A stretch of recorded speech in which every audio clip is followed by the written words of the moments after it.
Eu quero cumprimentar você que está ouvindo esse vídeo com a paz do Senhor,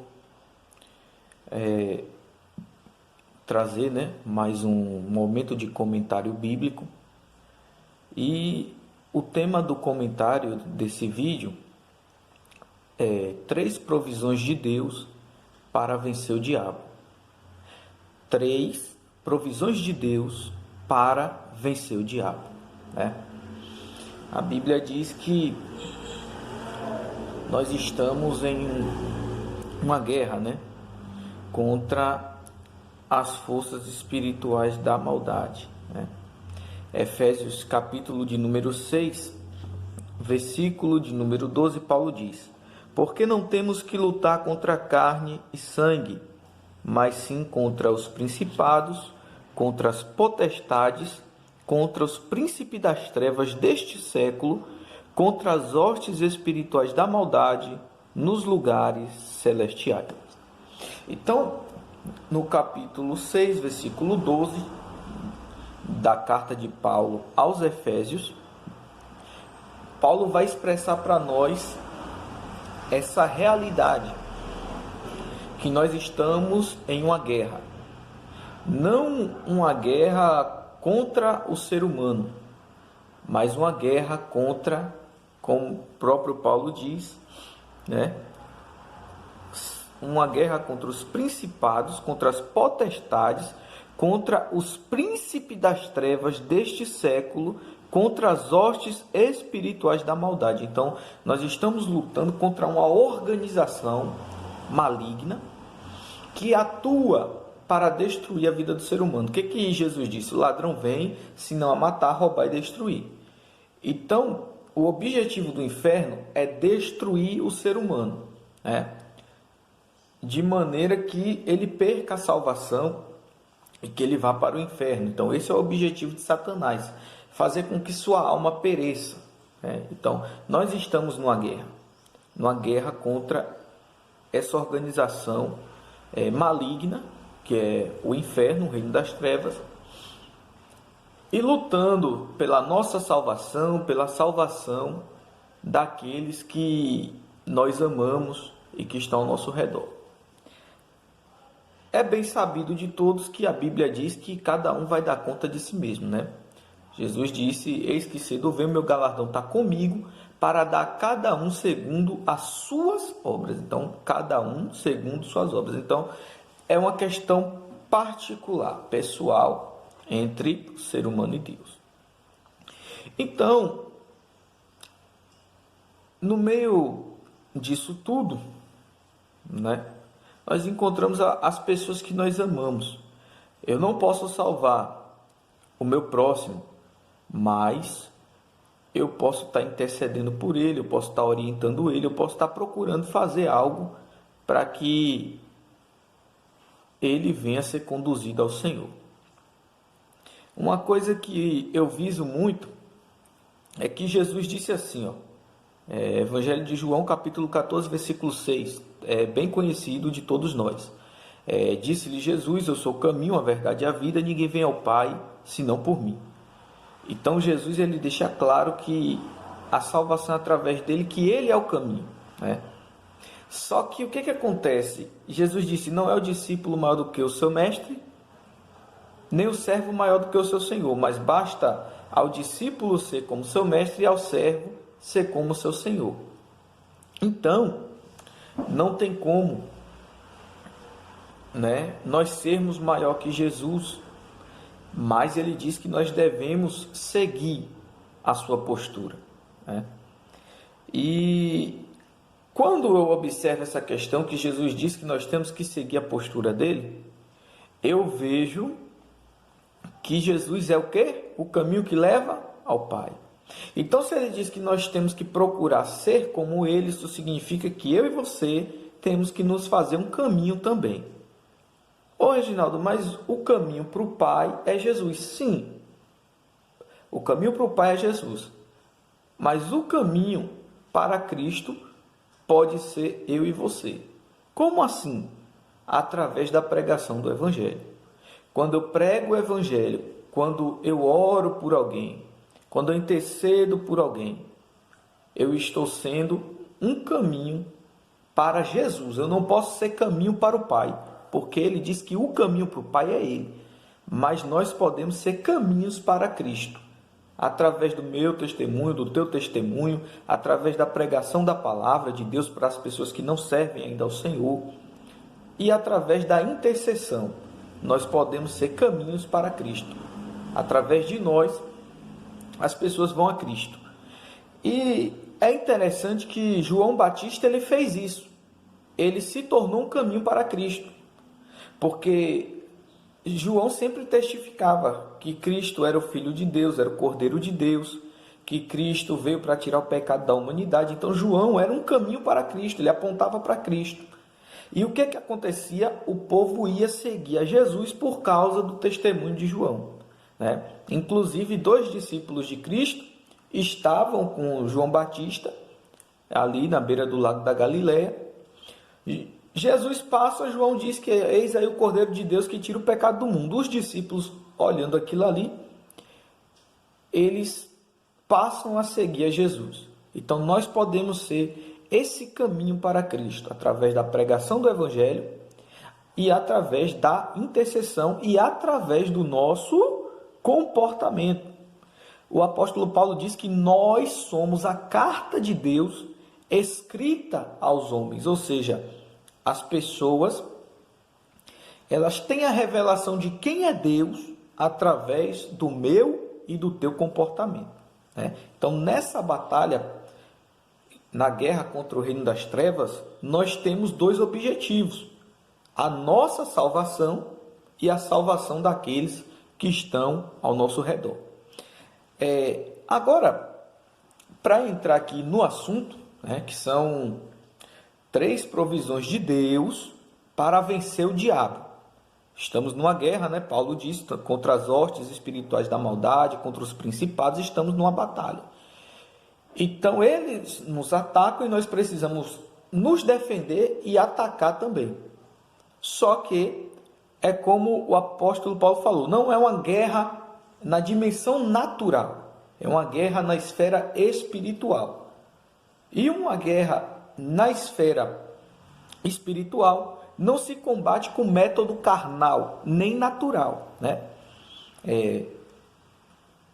Importante ressaltar aqui também que o ser humano ele tem 3 inclinações, certo? O ser humano ele tem 3 inclinações. A primeira inclinação que o ser humano tem é a inclinação natural. O que é a inclinação natural, né? A inclinação natural são as necessidades humanas. Comer, beber, dormir, trabalhar, né? O cotidiano do corpo, o natural. Aquilo que o ser humano precisa fazer para que ele prossiga o seu dia a dia na Terra. Então, essa é a inclinação natural, são as coisas necessárias que nós precisamos fazer e colocar em nossa vida. E a segunda inclinação é a inclinação espiritual, a inclinação do espírito. É aquilo que eu faço para Deus, para glorificar a Deus, para adorar a Deus, para obedecer a Deus. Então, isso é a inclinação espiritual. E, por fim, a inclinação carnal, que já está ligada ao pecado, aos desejos da carne. Então, o ser humano, ele tem essas 3 inclinações: inclinação natural, inclinação espiritual e inclinação carnal. A inclinação natural e espiritual, né? A natural é o comum, não é pecado, é a nossa necessidade como ser humano. A espiritual é necessário, porque precisamos buscar a Deus e viver em comunhão com Deus. Mas a carnal, ela é abominável. Está em nós, né? Como o próprio Paulo falou, miserável homem que sou. O bem que eu quero, esse eu não faço. Mas o mal que eu não quero, esse eu faço. Quem me livrará do corpo dessa morte? Então, a Bíblia fala que nós temos essa inclinação da carne combatendo, né? Paulo disse o quê? Que o espírito cobiça contra a carne e a carne contra o espírito, um se opõe ao outro para que nós não façamos a vontade um do outro. Então, a carne, a inclinação do ser humano que depois do pecado ficou subjugado pelo mal, a carne luta e deseja fazer aquilo que o Espírito de Deus não aprova. E o Espírito de Deus que está em nós, ele luta, batalha, né, através de métodos de convencimento e orientação, né? Ele nos convence, ou seja, ele abre o nosso entendimento para nós vermos que tal coisa que a carne está querendo nos levar a fazer é errado, e também nos orienta, né? Ele convence e orienta, ele mostra que é errado e te orienta a atuar da forma correta. Então, essas são as 3 inclinações que nós temos: natural, espiritual e carnal. Então, dentro desse princípio, o apóstolo Paulo ele vai falar a respeito, Efésios capítulo 6, versículo de número, a partir do versículo de número 13. A partir do versículo de número 13, Paulo ele diz o seguinte, né? Vejamos que eu vou falar aqui sobre três provisões de Deus para vencer o diabo. Estamos numa guerra, precisamos lutar, e Deus ele nos deu alguns meios de vencer o nosso inimigo. O primeiro meio que eu quero relatar aqui é a armadura de Deus, certo? A armadura de Deus, tá bom? Então, Paulo ele vai começar dizendo o seguinte a respeito da armadura de Deus.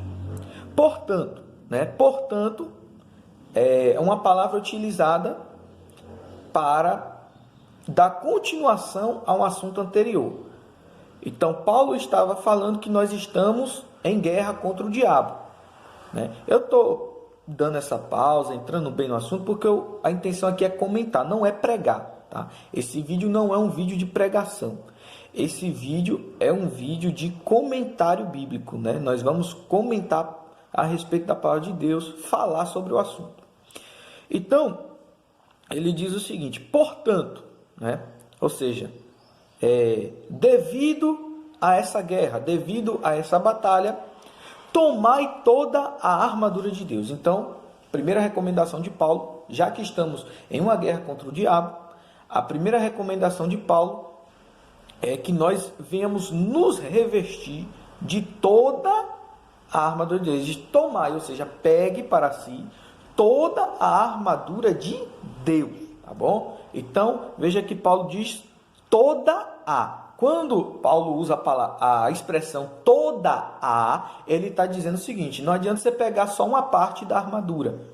Não adianta você pegar só o capacete, ou só a espada, ou só o escudo e não levar a espada, e vice-versa. Não, você tem que pegar toda ela, é necessário toda ela. Um soldado, né, quando ele ia para o campo de batalha na era medieval, ele vestia toda a armadura, né? Ele procurava se proteger o máximo que ele pudesse.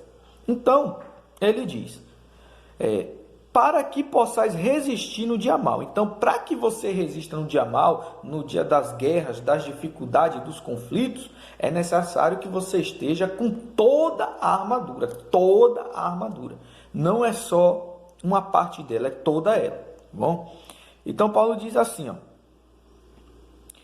e, havendo feito tudo, ficar firmes. Então, olha só, Paulo continua dizendo, tem que ser tudo. Havendo feito tudo, ficar firmes. Ou seja, depois que você se revestiu da armadura de Deus, aí agora você vai marcar posição e vai enfrentar o diabo.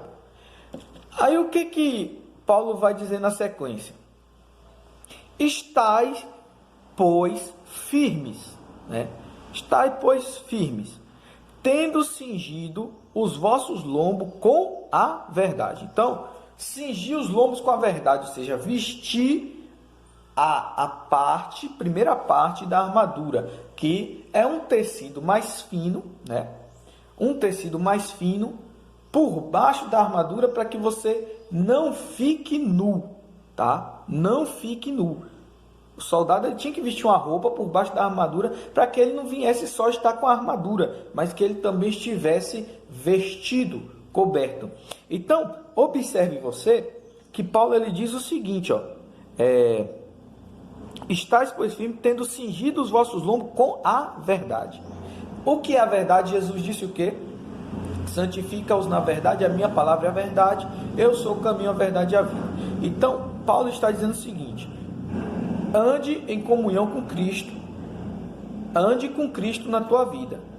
A partir do momento que você estiver em comunhão com Cristo, a partir do momento que Cristo estiver atuante na tua vida, aí você vai estar, né? Você vai estar vestido, tá? Espiritualmente você vai estar vestido. Quando você está em comunhão com Cristo, quando você está em concordância com os ensinamentos de Cristo, você está vestido diante de Deus. Então, é a primeira peça que você vai usar na armadura.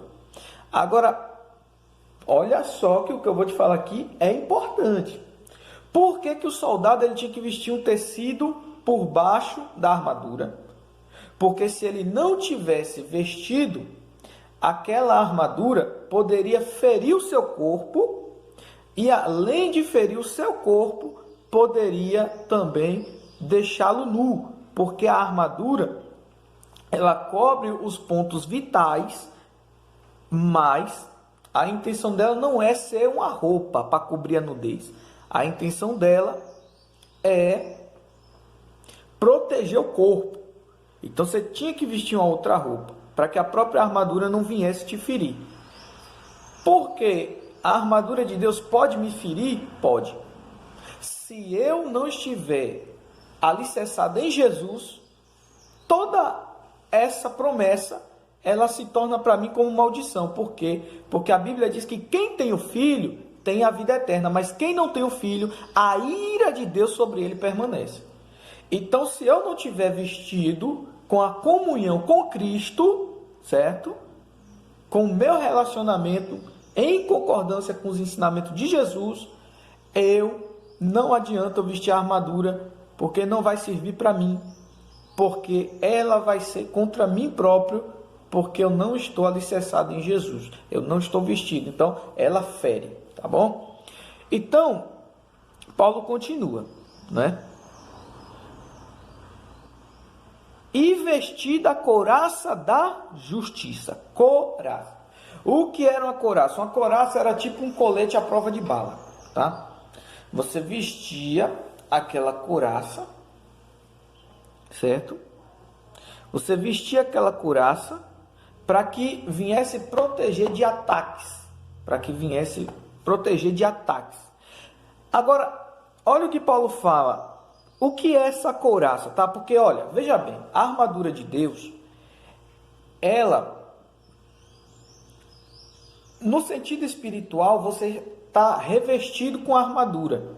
Mas aqui na terra, aos olhos humanos, essa armadura, ela não tem essa forma visível, mas ela é revelada através de práticas, tá bom? A armadura, em termos humanos aqui, olhando, ela é revelada através de prática, tá? A armadura de Deus não é uma coisa assim que eu pego e visto literalmente. A armadura de Deus é um conjunto de ações que eu vou praticar, que no mundo espiritual tem efeito de armadura. Você está entendendo? São coisas que eu vou fazer, tá?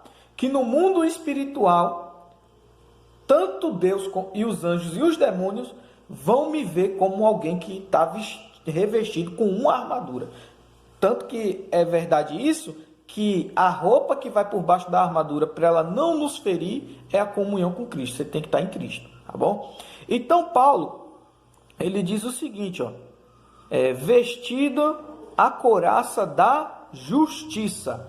É necessário que você esteja vestindo a couraça da justiça. Como eu expliquei, a couraça era como colete, a prova de bala de hoje, que os soldados usavam para proteger o peito e as costas dos ataques do inimigo, né? Era um meio de tentar barrar, se livrar quando levasse algum golpe de espada, flecha ou coisa assim.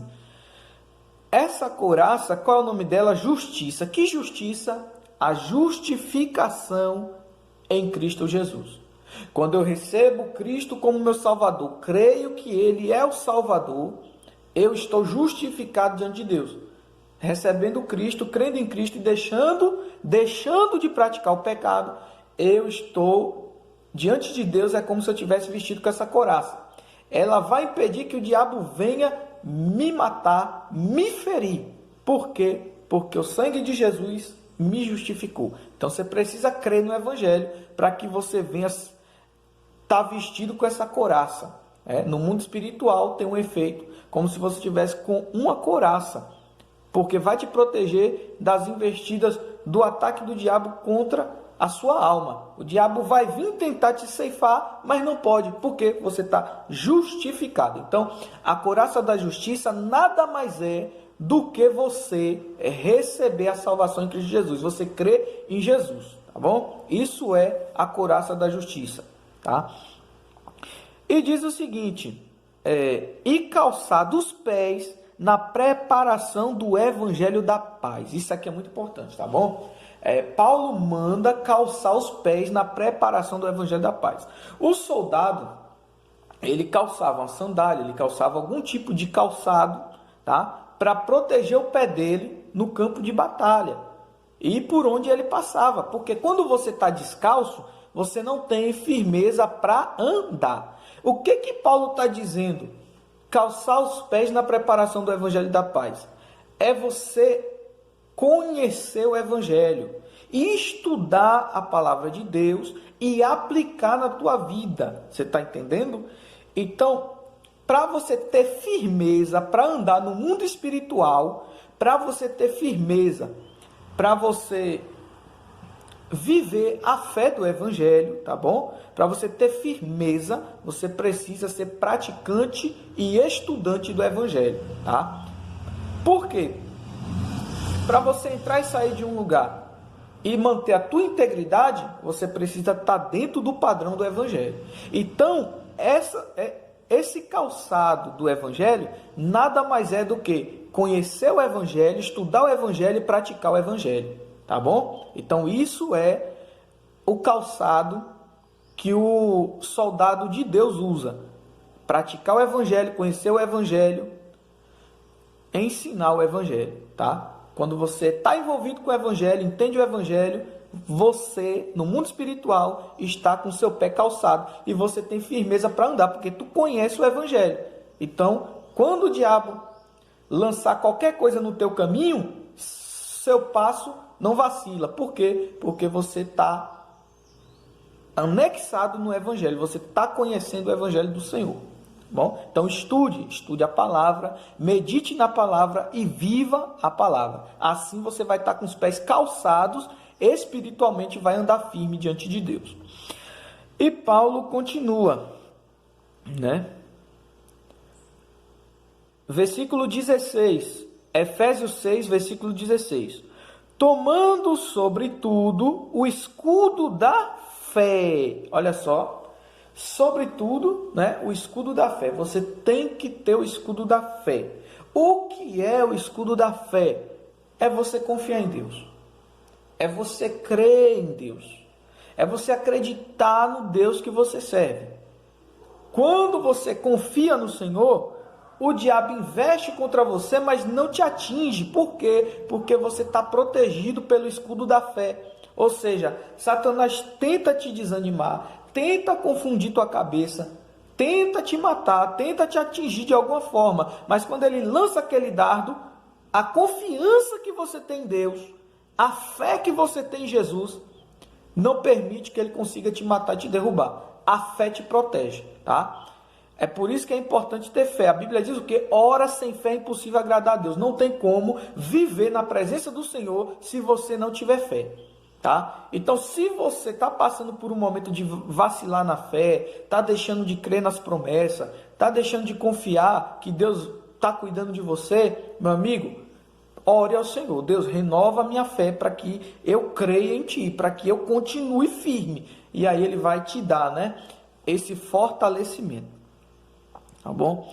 Então, continuando, né, entendendo aí que o escudo é justamente você crer e confiar em Deus. Isso é o escudo. Quando você crê e confia em Deus, no mundo espiritual, é como se você tivesse com um escudo, usando um escudo, tá bom? Isso vai te proteger do diabo, porque você confia no teu Criador, tá? E, continuando, ele vai dizer... com o qual podereis apagar todos os dados inflamados do maligno, né? Então, O diabo vai te atacar, você vai estar defendido pela fé, confiante. Versículo 17. Tomai também o capacete da salvação. Então, Paulo manda tomar o capacete da salvação. E a espada do Espírito, que é a palavra de Deus. Então, você tem que ter também o capacete da salvação e a espada do Espírito, que é a palavra de Deus. Então, tá bom. Vamos entender agora isso aqui. O que é o capacete da salvação na esfera terrestre, aqui no natural?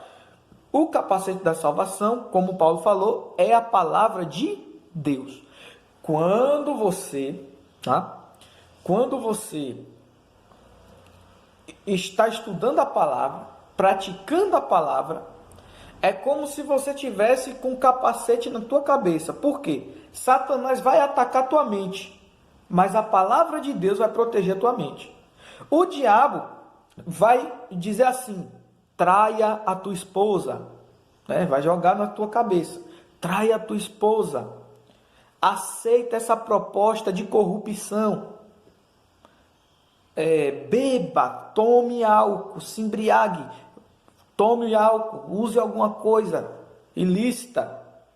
Mas quando ele fizer isso, se você estiver estudando a palavra, se alimentando da palavra, ela se torna um capacete na tua cabeça, que quando o pensamento vem, na hora que o diabo diz, cometa pecado, a palavra diz para você: não faça, porque não agrada a Deus.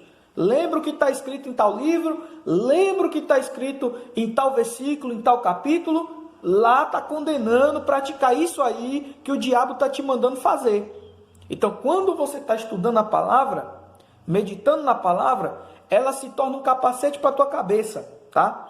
Ela se torna um capacete para a tua cabeça e não permite que o diabo induza seus pensamentos para praticar o que não glorifica o nome do Senhor. Então, o capacete da salvação nada mais é do que a palavra de Deus, tá? Então, é a palavra do Senhor que vai guardar a tua mente. Toda vez que o diabo tentar botar alguma coisa ruim na tua cabeça, você sendo conhecedor, estudante, praticante da palavra, tá? A palavra vai te proteger, porque na hora você vai lembrar: não, a Bíblia diz que eu não posso fazer isso, tá bom?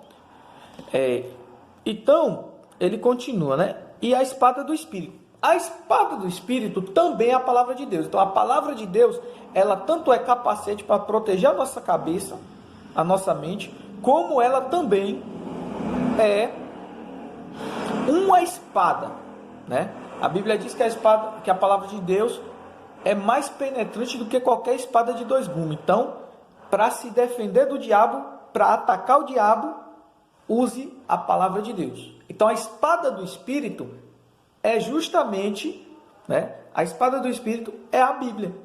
A Bíblia. Como é que eu faço para eu usar a espada do Espírito? Praticando o que está na Bíblia. Estudando e praticando. Ou seja, lá no Mateus capítulo de número 4, a Bíblia diz que Jesus foi levado pelo Espírito Santo ao deserto para ser tentado pelo diabo. Então ele foi travar uma guerra com o inimigo lá.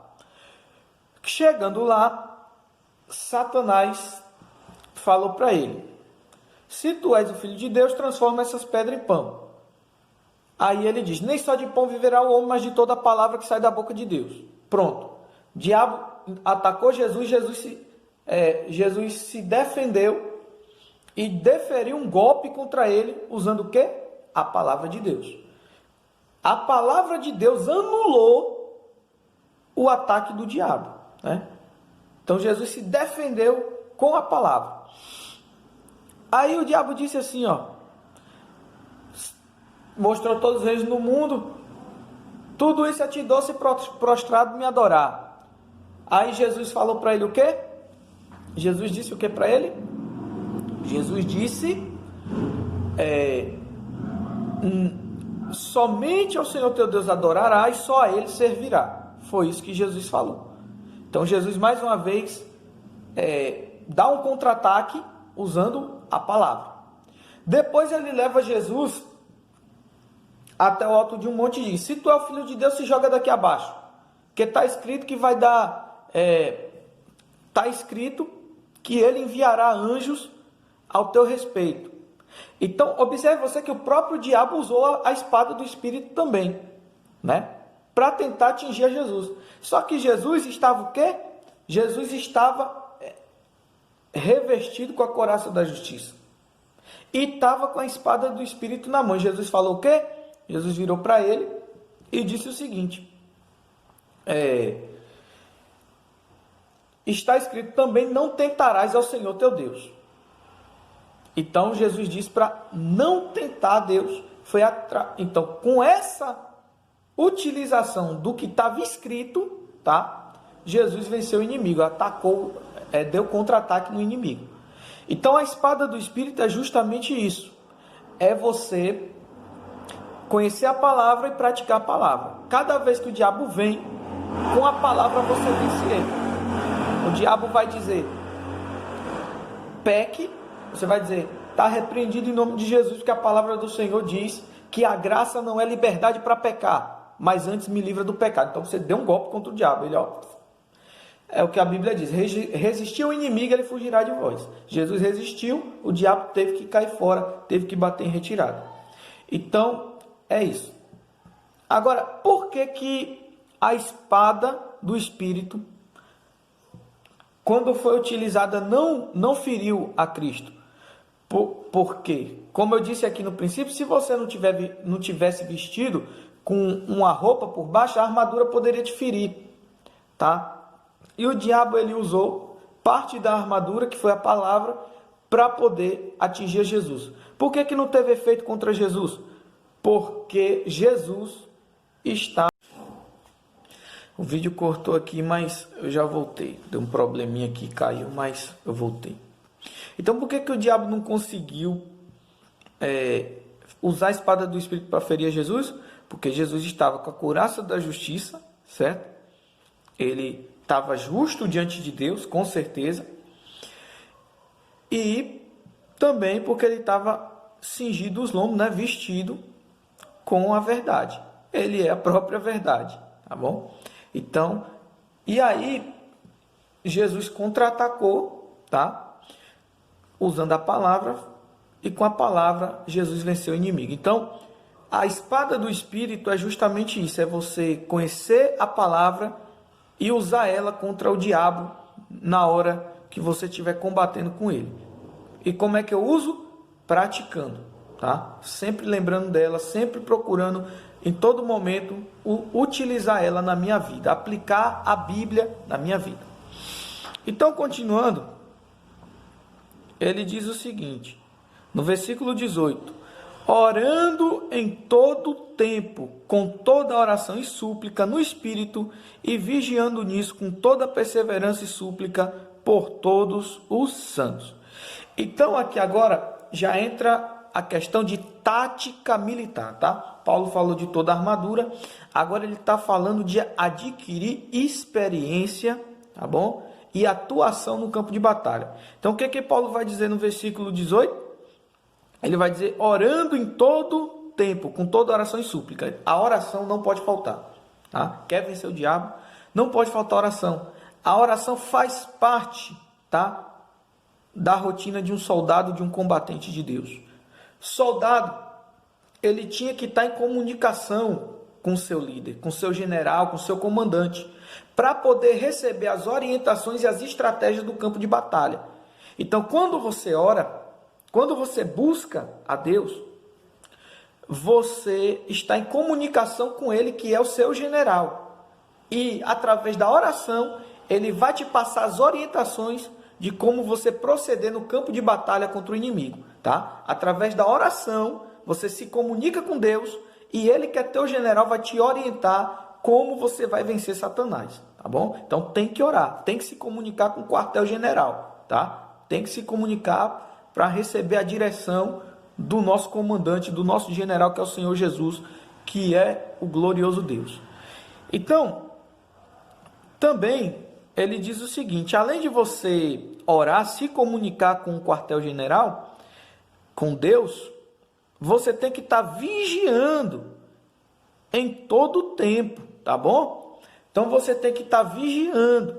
Então, além de você se revestir com a armadura de Deus, e está em comunicação, você também tem que estar, atento no campo de batalha, tá?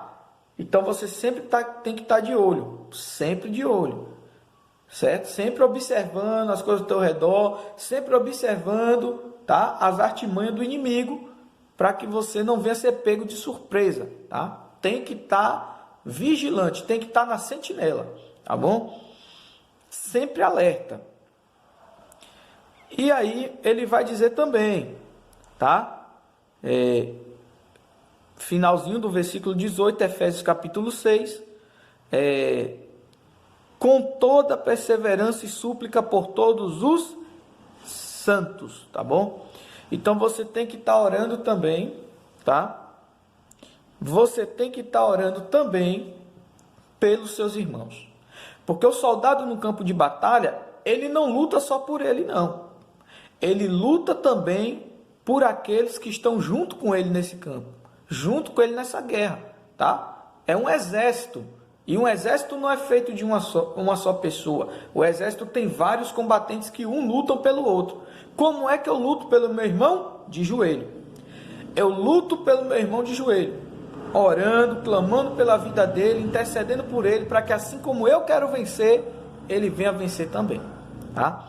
Então, a primeira provisão de Deus para se vencer o diabo é a armadura de Deus, né?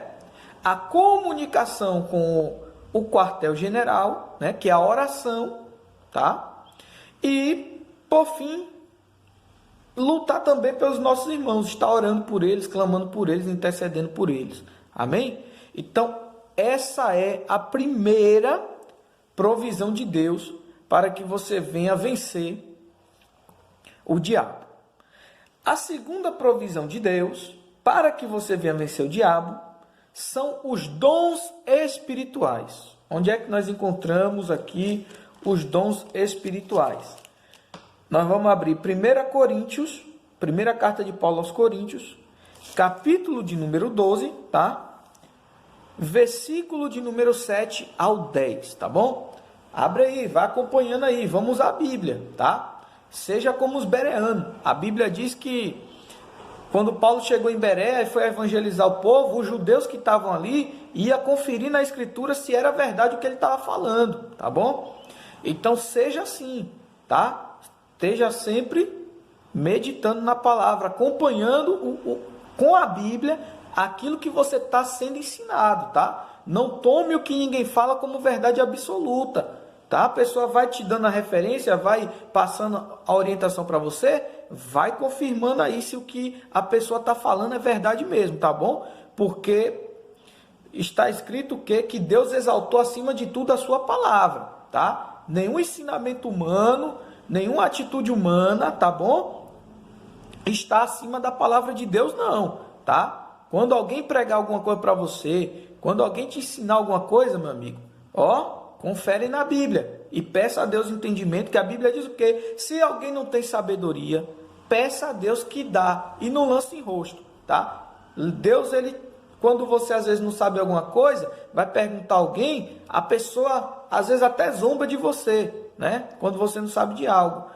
Mas Deus não, pode pedir a Ele, Senhor, eu quero entender, eu quero compreender, eu quero entendimento. E aí a Bíblia diz que Ele dá e não lança em rosto não, tá? Ele não vai zombar de você porque você não sabe, pelo contrário, Ele vai te levantar, vai te erguer, te conduzir.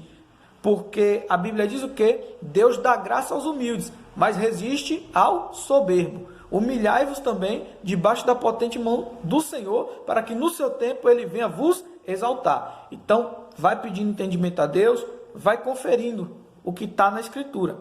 A Bíblia diz que nos últimos dias vai surgir muitos falsos profetas, que se puder vai enganar até os escolhidos.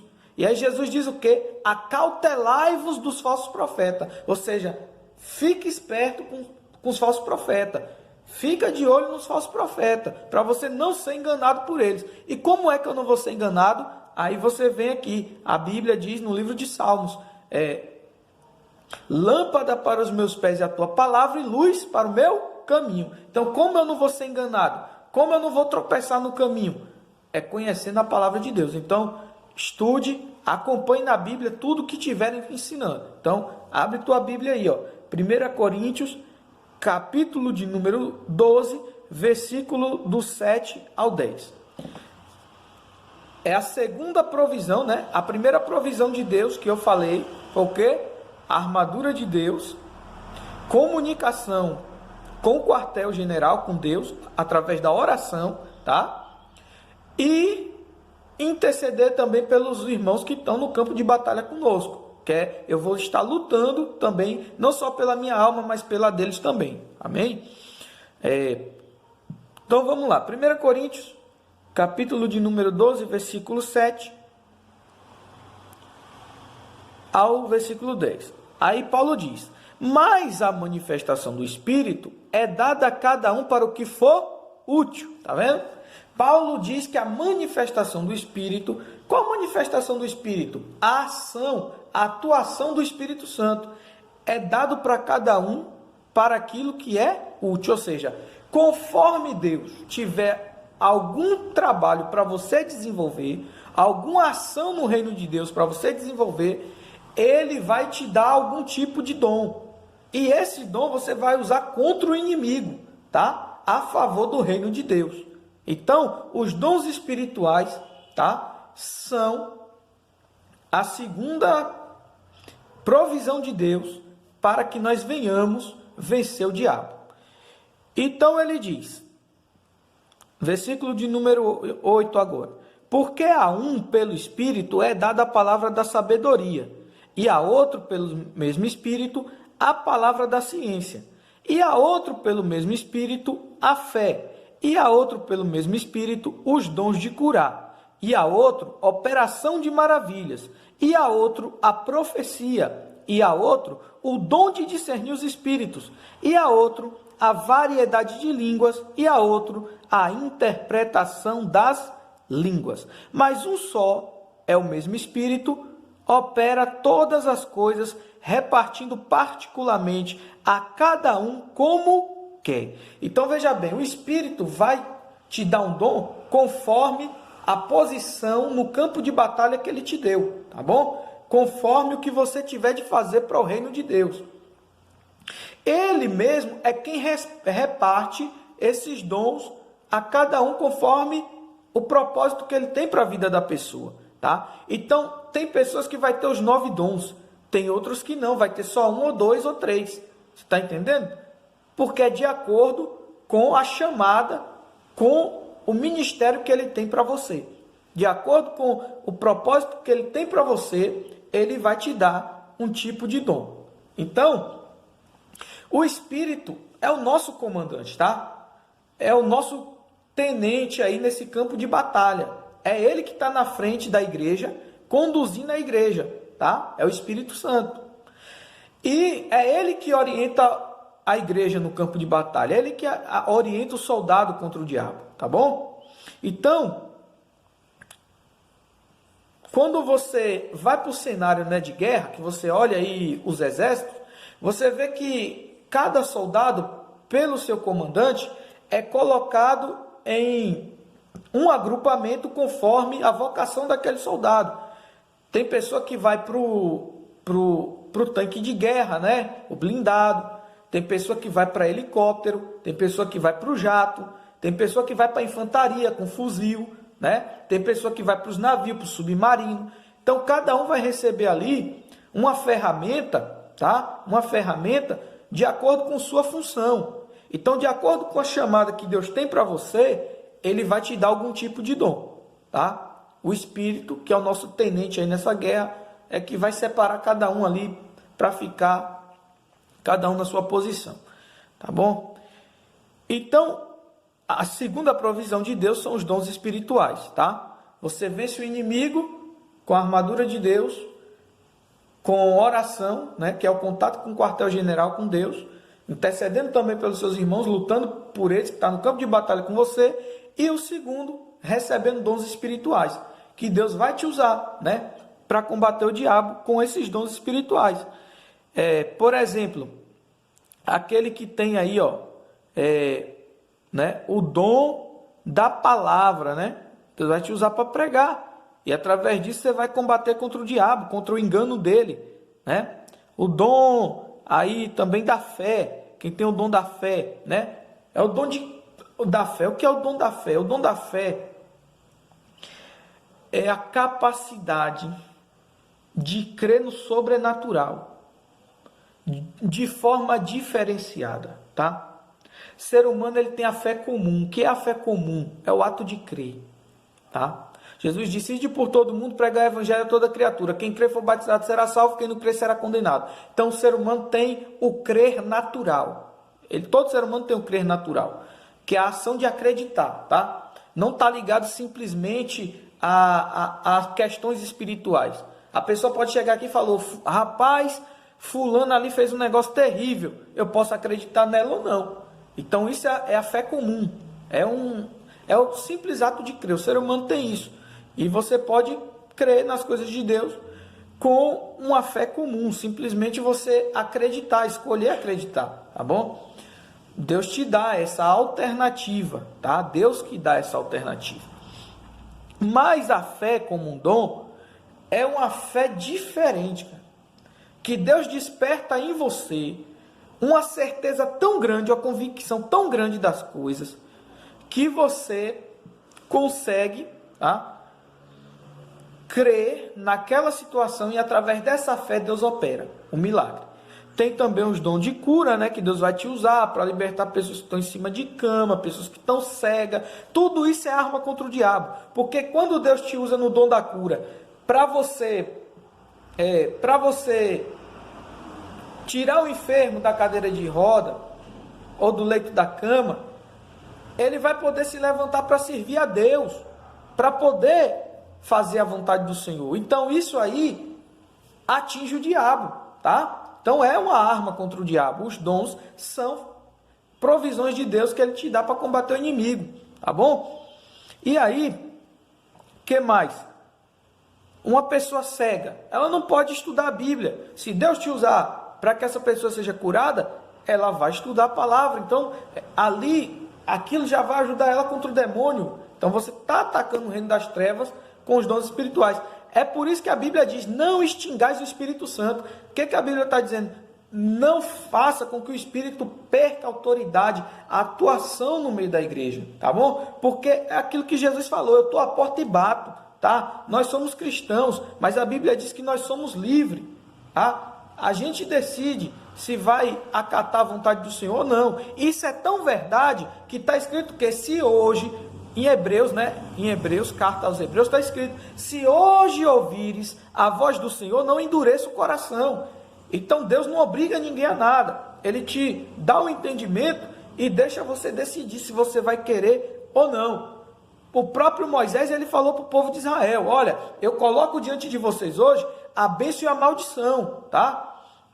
Escolha, pois, a bênção para que vive. Então você vê que Deus, ele trata com o seu povo dando liberdade para que você decida se você quer obedecer a ele por amor ou não. Agora, sabendo que vai ter consequências.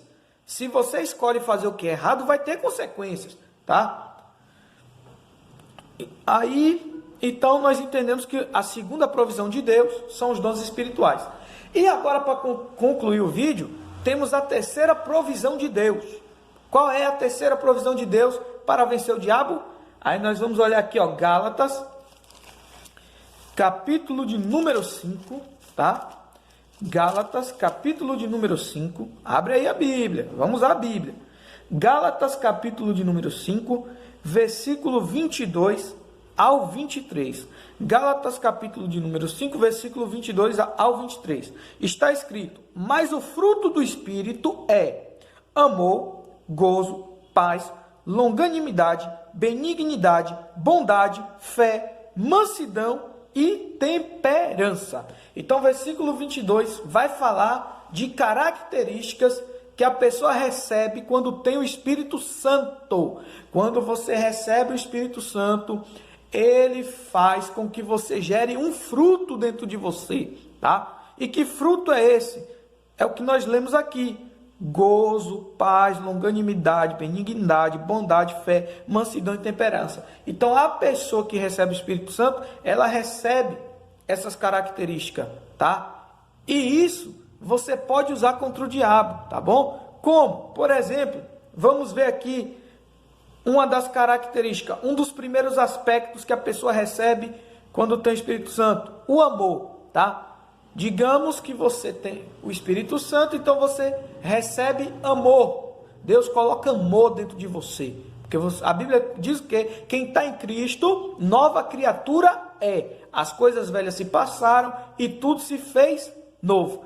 Então, quando você tem o Espírito Santo, você recebe o fruto do amor. Você passa a amar o seu próximo, você passa a amar a Deus, você passa a amar a si próprio, você desenvolve amor. E isso pode ser usado contra o diabo? Sim. Por quê? Porque ele vem matar, roubar e destruir. Se tu estiver praticando o amor, não vai ter a destruição que ele quer causar. Você está entendendo? Porque o amor, a Bíblia diz que tudo suporta, que o amor cobre uma multidão de pecados. Você está entendendo? O amor dá oportunidade, o amor é longânimo, o amor não suspeita mal, ou seja, não fica com aquela malícia contra o teu próximo. Você está entendendo? Eu não estou dizendo para você ser ingênuo e bobo, mas você também tem que ver o lado bom das pessoas, tem que ver que as pessoas que estão ao seu redor também tem gente boa, também tem gente que ama também, e você também tem que amar. Isso é ser cristão, tá bom?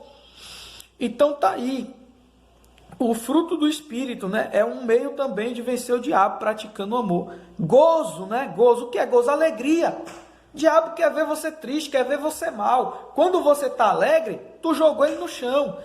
Tem também a paz, né, que ele quer te deixar doido, desestabilizado, mas o Espírito gera paz em nós, e nós ficamos tranquilos, ó. Calmo, vem a luta, vem a dificuldade, vem a aflição, nós não nos desequilibramos, nós confiamos no Senhor e permanecemos ali firme diante de Deus.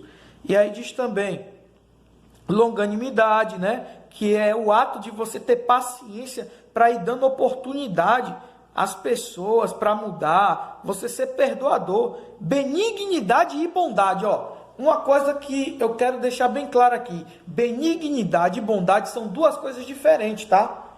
O que é benignidade? É quando você é bom no seu espírito.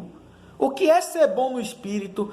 É eu realmente praticar o bem, porque eu sou uma pessoa que Deus me transformou, que eu realmente sinto amor pelo meu próximo e desejo de fazer o que é certo. Tá? Porque tem pessoas que praticam a bondade sem ser benigno. Como assim? Por exemplo, a pessoa pode dar uma cesta básica ao outro, mas está fazendo aquilo ali só por aparência. Ela não se importa com o próximo. Você está entendendo?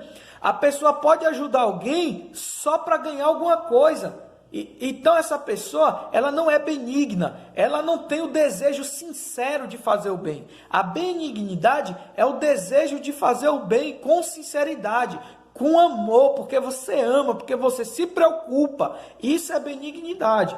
Agora a bondade não. A bondade é a prática da benignidade. Quando eu sou uma pessoa benigna, que me preocupo com o meu próximo, que quero ajudar o meu próximo, eu pratico a bondade. Então a bondade é a prática da benignidade, tá? A bondade é a benignidade revelada, exposta, colocada para fora. Então quando eu recebo o Espírito Santo e ele transforma meu coração e eu passo a ser uma pessoa que quer fazer o bem, que ama o bem, que deseja fazer o bem, eu sou benigno. E aí, por consequência disso, junto com a benignidade vem a bondade. Por quê? Porque eu vou praticar agora o bem, tá bom? Então tem essa questão, que tem gente que pratica o bem, mas não é bom não. Ele está fazendo por algum motivo, tá entendendo? É que nem Judas, né? Judas, a mulher derramou um vaso de óleo precioso nos pés de Cristo. Ele falou que desperdício, poderia pegar esse negócio e vender e dar aos pobres. Quem olhava aquilo ali, poxa, esse cara é uma boa pessoa, ele está preocupado com os pobres, mas mentira, tá? Era interesse próprio, ele queria era roubar, ele queria vender e pegar o dinheiro, então era só aparência. Então tem pessoa que é assim, tá? Tem pessoa que pratica a bondade sem ser benigno, faz só por interesse. Então, mas quando você é benigno mesmo, deseja mesmo fazer o bem porque ama o próximo, e quando você pratica a bondade, você está atacando o diabo. Por quê? Porque ele quer ódio, ele quer destruição, ele quer o mal. Você está entendendo? E aí diz, a fé, através da fé, você vence o inimigo, tá? A mansidão e a temperança. Então você tem mansidão. O que é mansidão? É você não ser uma pessoa é você não ser uma pessoa agressiva, tá bom? É você não ser uma pessoa agressiva. Você ser manso é você não ser uma pessoa agressiva, que quer brigar, que quer bater, que quer partir para cima. Quando você é uma pessoa mansa, não, eu não brigo, eu não quero guerra, eu não quero contenda. Você está atacando o diabo. Por quê? Porque ele quer guerra. Ele quer guerra, ele quer confusão, tá? E, por fim, a temperança. O que é temperança, gente? É você ser uma pessoa equilibrada, tá? Você não é uma pessoa desnorteada, uma pessoa doida, uma pessoa sem noção. Não, você é uma pessoa equilibrada, tá? Que está no seu mais perfeito juízo.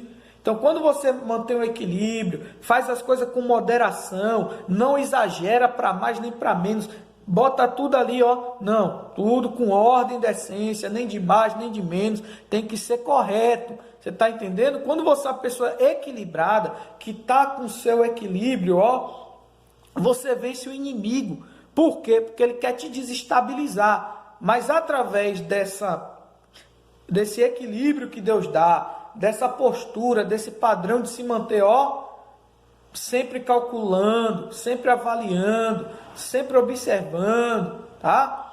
Isso aí é uma parte do fruto do Espírito, né? Então, é isso aí, gente. Para encerrar o vídeo, eu quero voltar aqui e mostrar aí o que foi que nós comentamos aqui. As 3 provisões de Deus para vencer o diabo, né? Primeira provisão foi a armadura de Deus. Primeira provisão, a armadura de Deus. Comunicação com Deus, que é o nosso general, precisamos receber ordem dele como soldado. E intercessão pelos nossos irmãos, tá bom? Essas 3 coisas faz parte da primeira provisão, tá? Orar pelo próximo para que ele vença também. Assim vencemos o diabo, tá? A segunda provisão são os dons espirituais, tá? A primeira provisão, Efésios 6, do 11 ao 18, quem quiser estudar depois. A segunda, 1 Coríntios, capítulo 12, versículos 7 ao 10, que são os dons espirituais, que, como eu falei, com os dons nós atacamos o diabo, prejudicamos o diabo. E a terceira provisão é o fruto do Espírito, Gálatas, capítulo 5, versículo do 22 ao 23. Então, quem tem o fruto do Espírito, né, ele vai vencer. Ele vai vencer o inimigo. Por quê? Porque ele vai praticar, ele vai ter dentro dele sentimentos e desejos puros de glorificar o nome do Senhor. E isso faz com que você vença o diabo. E no versículo de 23, né, de Gálatas, diz assim, contra essas coisas não há lei, tá? Contra essas coisas não há lei. Contra o quê? Contra o fruto do Espírito. Quando você pratica essas características do fruto do Espírito, não tem lei que te condene, tá? Porque você vai estar justo e reto diante de Deus. Você quer ver uma coisa? 1 Coríntios, vamos abrir aqui, 1 Coríntios, capítulo 15, versículo de número 56. 1 Coríntios, capítulo 15, versículo de número 56, está escrito: ora, o aguilhão da morte é o pecado, e a força do pecado é a lei. Então, o que Paulo diz? Paulo diz em Gálatas 5, do 22 ao 23, né? Fala do fruto do Espírito, e no 23 ele diz: quem pratica isso aí, não tem lei que condene. Por quê? Porque praticando o fruto do Espírito, tu não vai pecar, tu vai viver no bem, na luz. Você está entendendo? Então a lei não vai te condenar. Por quê? Porque Paulo escreveu aqui, 1 Coríntios, capítulo 15, versículo 56. Ora, o aguilhão da morte é o pecado, tá? Então nós morremos como? Através do pecado. a morte nos ultrapassa usando o pecado é o que nos mata, tá? E aí ele vai dizer assim, ó, e a força do pecado é a lei. Por que a força do pecado é a lei? Porque a lei que diz não faz isso e nem aquilo, tá entendendo? A lei que fala para nós, não faça isso, não faça aquilo, tá? Lembrando que quando eu falo de lei, eu estou falando apenas dos princípios morais, porque essa questão cerimonial, tá? Jesus já concluiu nele, ele cumpriu nele todos os rituais. Agora, nós precisamos praticar apenas os princípios morais, a parte moral da lei, tá? Porque são princípios eternos, tá bom? Porque a conduta moral ensinada por Deus, ela vem desde o Jardim do Éden, quando o homem tinha isso nele. Por exemplo, a Bíblia diz que Deus fez o homem à sua imagem. Por quê? Porque Deus é íntegro, Deus é santo, Deus é puro. Então, Deus fez o homem assim, tá? Então, isso são princípios estabelecidos. O homem, antes do pecado, ele não praticava homicídio, ele não praticava adultério, ele não praticava fornicação e nem coisas assim. Ele não praticava homossexualidade, lesbianismo, ele não praticava, tá? Isso veio depois do pecado. E através dessas práticas, a pessoa morre espiritualmente. Então, por isso que Paulo fala que o agulhão, né? Que é um instrumento de ferro usado para furar o boi, para que o boi vá para onde o boiadeiro está conduzindo, tá? Que, diga-se de passagem, é um negócio muito maldoso, né? Então, ele diz que o aguilhão da morte é o pecado. Então, o pecado é que nos mata, que nos traspassa, que nos conduz para a perdição. Nós não, está repreendido em nome de Jesus. Mas aos que não querem, né, a salvação em Cristo Jesus. E aí diz, e a força do pecado é a lei. Ou seja, o pecado se apoia na própria Bíblia. Por quê? Porque a Bíblia proíbe, aí o pecado quer te fazer o que a Bíblia proíbe, para que você morra espiritualmente e vá para o inferno. Essa é a situação que nós enfrentamos. Mas Paulo diz que quando você pratica o fruto do Espírito, a lei não vai te condenar. Por quê? Porque tu não vai praticar o pecado. Você está entendendo? Quando você vai praticar o fruto do Espírito, tu não vai praticar o pecado. Você vai procurar fazer sempre aquilo que é reto, santo, justo e bom diante de Deus. Então, a lei, ela não vai ter como te condenar. Você está entendendo? Então, através disso, tu vence o diabo. Porque o diabo não vai poder te acusar, tá? Ah, então você está dizendo que eu posso viver sem pecado? Não. Não nessa questão de não errar, tá? Porque a Bíblia diz o quê? Que quem disser que não tem pecado é mentiroso, tá? E que pecamos por palavra, obras e pensamentos. Então nós erramos. Só que quando você tem o fruto do Espírito, quando você tem o Espírito de Deus na sua vida, você não vive nas práticas profanas, tá? Você não vive nas práticas pecaminosas. Você pode cometer um erro. Às vezes vem um pensamento que não devia. Às vezes você fala alguma coisa que não devia. Olha para onde não devia. Porque somos inclinados ao mal. Mas rapidamente pedimos perdão e deixamos. Só que, porém, o adultério, a bebedeira, o vício, aí nós não praticamos. Está entendendo? Esse tipo de coisa não. Nós fomos libertos disso, tá? Ah, mas eu posso ser um cristão verdadeiro e acabar caindo em pecado? Pode. A Bíblia diz o quê? Tu que está em pé, cuidado para que não caia, certo? Então, pode acontecer, tá? Agora, por que vai acontecer? Vai acontecer porque a pessoa, ao invés de querer resistir, ela prefere cometer o pecado.